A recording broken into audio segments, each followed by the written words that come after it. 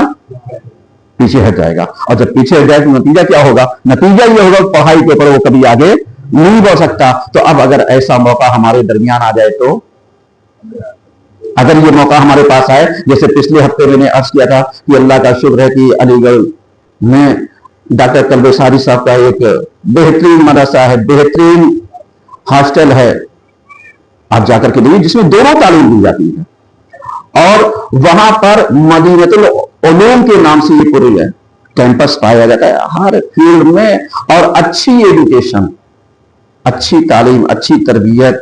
لیکن ہاں، میں آپ کو کیا کہوں، میں خود بہت ساری چیزوں سے ناآشنا ہوں، مجھے نہیں پتا تھا۔ الحمدللہ ہمارے درمیان یہ ڈاکٹر نذر عباس صاحب موجود ہیں جو وہاں سے آئے ہوئے ہیں، میں نے اعلان کیا تھا پچھلے ہفتے، اور آپ رہیے گا، سمجھ رہے ہیں، انشاءاللہ عصر کی نماز کے بعد بمشکل 7 سے 10 منٹ کے اندر یہ بیمار پوری کر دیں گے۔ آپ تھوڑا سا وقت دیجیے گا، کیونکہ یہ ہمارے بچوں کے فیوچر کا سوال ہے۔ جب آپ سمجھیے گا تو پھر بچوں کو آپ جا کر کے سمجھائیے گا، اور جب آپ ہی نہیں سمجھیے گا تو بچے کیا سمجھیں گے؟ تو انشاءاللہ وقت دیجیے گا، تاکہ کنوینسنگ کسی چیز کو آج آ کر کے پرموٹ کرنا، کسی چیز کو آگے بڑھانا، کسی چیز کو حوصلہ دینا، یہ بھی ایک ایم ہونا چاہیے، ایک ہدف ہونا چاہیے۔ کیونکہ جب ہم حالات حاضرہ کو پڑھتے ہیں، جب امام کو پڑھیں گے تو ضرورت امام، ہمارے امام ان کا آگے بڑھو، علم حاصل کرو، آگے بڑھو، تحقیق کرو۔ جب امام نے یہ کہا تھا کہ جو کچھ پوچھنا ہے پوچھ لو، تو لوگوں نے علم کی جگہ کیا پوچھا تھا؟ بتائیے، میرے سر میں بال کتنے ہیں؟ آپ وہ کام نہ کیجیے گا، بلکہ آپ اپنے کنفیوژن کو دور کیجیے گا، کیونکہ جب آپ کا کنفیوژن دور ہو جائے گا، جو ساری چیزیں رہیں گی دور ہو جائیں گی، تب آپ آگے بڑھنے کے لیے انشاءاللہ کیا ہو جائیں گے؟ تیار رہیں گے۔ تو انشاءاللہ وقت دیجیے گا، اور کوشش کیجیے گا کہ اپنے بچوں کو، یعنی 5th کلاس سے لے کر کے 12th کلاس تک ہاسٹل کی سہولت ہے، صحیح ہے، 5th کلاس سے لے کر کے 8th کلاس تک مستقل ہے، اس کے بعد 9th میں ایڈمیشن ہوگا جو لوگ ہائی اسکول کرنا چاہتے ہیں، اس کے بعد 11 میں ایڈمیشن ہوگا جو لوگ 12 کرنا چاہتے ہیں۔ بقیہ انشاءاللہ تفصیلات جناب ڈاکٹر نذر عباس صاحب سے ہم سنیں گے۔ یہ ہمارے مہمان عزیز ہیں، آپ ان کا استقبال کیجیے، صلوات پڑھیے سب مل کے۔